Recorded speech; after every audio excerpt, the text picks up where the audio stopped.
खुलुमबाय गोजोन फुंबिलिनि बयनिसिमबो गोजोननाय जासिहरनाय थाबाय आंनि केके लाइभ बड' रादाबनिफ्राय दासिमबो चेनेलखौ साबस्क्राइब खालामाखैबा अन्नानै साबस्क्राइब खालाम नोंथांमोननि थाखाय मोननैसो दासिमनि खौरां लानानै फैलायबाय अन्नानै रादाबखौ जोबजासे खोनासंलां दिनैनि गाहाय रादाबाव दङ जुन दाननि 14 अक्ट' रनजन दैमारि सारनि एनडिएफबि गायसनगिरि बिथांनि दिनैहाय हियारिंनि जोबथा रिजाल्ट होनायनि दिन बिथांजों लोगोसे सा 14 बिथांमोननि रिजाल्टखौ दिनै होनाय जागोन बेखौनो लानानै बाक्सा जिल्लानि बाक्सानि दैलाजाननि रायजो राजाफ्रा जयैहाय इसोरनियाव गाबै गाबै आरज गाबदों बिथांमोनहा खौरांगिरिफोरनि सिगाङाव बेबायदि फोरमायदों एनडिएफबिनि गायसनगिरि रनजन दैमारि आरो बेजों लोगोसे बिर जोहोलावफ्रा गाव गावनि स्वार्थ आरो गाव गावनि नखरनि थाखाय नाङाखैमोन गाव गावनि नखरनि थाखाय हाग्रा बंग्रानियावहाय बिथांमोना जिउ खांबोआखैमोन मानोना बिथांमोना दुलाराय बर'फोरनि थाखायनो जिउ बावसोमबोदों हाग्रा बंग्रा जानाय थिग गैयै लोंनाय थिग गैयै बिथांमोनहा बर' हारिनि थाखाय बावसोमबोनाय बिनि थाखायनो बर'नि सान्थि सुक्ति जादोंमोनब्लाबो दिनै बिथांमोनहा जेलाव दङ बिनि थाखायनो बिथांमोननि रिजाल्टआ मोजां जानांगौनि थाखाय इसोरनियाव आरज गाबदों होननानै खौरांगिरिफोरनि सिगाङाव फोरमायदों मैया दुधनै बड'नि माखासे दैदेनगिरिफोरखौ लानानै फरायसाफोरखौ लानानै आरो सावराय मेल खुंनाय जादों सिनानि हाव आरो सिए बिजाबनि सायावहाय सावराय मेल खुंनाय जायो बेयावहाय गाहाय आफादगिरि महरै डक्टर ललित चन्द्र राभाया आफादगिरि मासि लानानै दैदेननाय जादों डक्टर जगेश देउरि लिरनाय सिनाहि हाव आरो सिए बिजाबनि सायावनो सावरायनाय मेल खुंनाय जादों बेयावहाय गोबां बर'नि दैदेनगिरिफोर आरो खाथि खालानि दैदेनगिरिफ्रा लोगो लानानै बे मेलखौ मेहेर गोनां खालामदों तामुलपुर जिल्लानि बर' बिजोंजों फोरोंग्रा दावगांबारि गोजौ फरायसालियावहाय 100% फरायसाफ्रानो मेट्रिक आनजादाव उथ्रिनो हानाय जादों बे फरायसालिखौहाय 1986 मायथाइयावहाय गायसननाय जादोंमोन गासै सा 117 फरायसाफोरा आनजाद होदोंमोन गासै मेट्रिक आनजाद होनाय फरायसाफोरा गासैबो 100% पास जानो हानाय खौरांखौ जोङो मोननो हायो सासे स्टार मार्क मोननो हादों गासै 21 सा फरायसाफोरा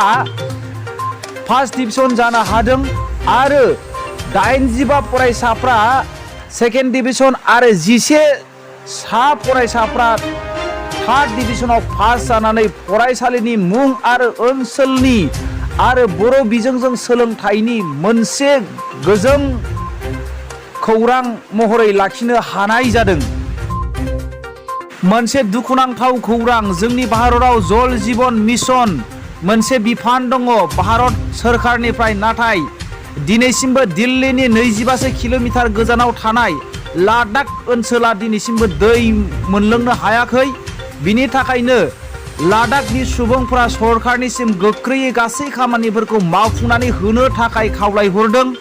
बिथांमोना दिनैसिमबो निजिरानि दै लोंनानै जिउ खांबोनो गोनां जादों होननानै बिथांमोनहा फोरमायदों नब कुमार दले आसाम फुटबल एसोसिएशननि आफादगिरि बिथाङा फोरमायदों आसाम सोरखार आरो अल इन्डिया फुटबल एसोसिएशननि बानजायनायावहाय फैगौ 18 जुननिफ्राय आन्डार 17 जुनियर वुमेन्स नेशनेल फुटबल चेम्पियनशिपखौहाय खुंनाय जागोन होननानै बिथाङा फोरमायदों गासै बेयावहाय आसामनि टीमजों लोगोसे 34 दोलोआ लोगो लागोन होननानै बिथाङा फोरमायदों बेखौहाय गुवाहाटी आरो उदालगुरिनि मोनबा स्टेडियाम एबा गेलेग्रा फोथाराव खुंनाय जागोन होननानै बिथाङा फोरमायदों फारियै सिरुसुजाय स्टेडियाम नेहरू स्टेडियाम पल्टन बाजार साइफिल्ड सनापुर एल फिल्ड उदालगुरि डिमाकुसि स्टेडियामाव खुंनाय जागोन होननानै बिथाङा फोरमायदों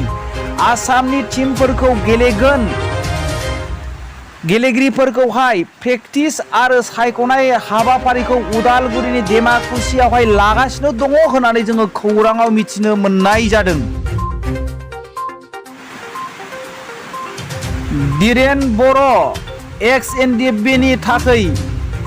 जेंनाफोरखौ लानानै सुस्रांनो एबा खामानि मावलांनो थाखाय क'र्डिनेसननि आफादगिरि दानानै होनाय जादोंमोन आरो अनजालुखौहाय क'र्डिनेसननि गाहाय नेहाथारि खालामनाय जादोंमोन। बे बिबानखौ होनानै बिथांमोनखौ गासै एक्स-एनडिपिफोरनि जेंनाफोरखौ सुस्रांनो थाखाय बिबान होनाय जादोंमोन। मिथिनो मोननाय बायदिब्ला सनितपुर जिल्लानि सा 200सो आर्टिफेक्सननि माखासे जेंनाफोरखौ दासिमबो भेरिफिकेसन जायाखै होननानै बिथांमोना अजद दिखांदों। थांनाय साननैसो सिगां 10 सुबुंफोरनि एबा डिरेन ग्रुपनि सुबुंफोरनिया भेरिफिकेसन जाबाय, पिएस